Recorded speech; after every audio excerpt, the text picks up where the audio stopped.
Check for yourself.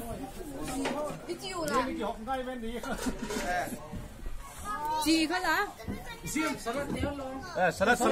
Salad. Luôn gì là?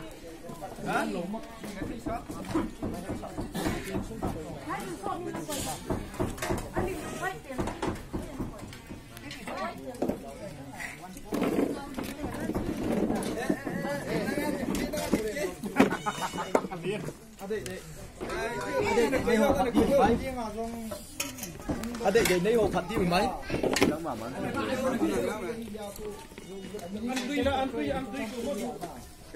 Ê, ăn tươi à? Ngon đấy. Chị kêu không?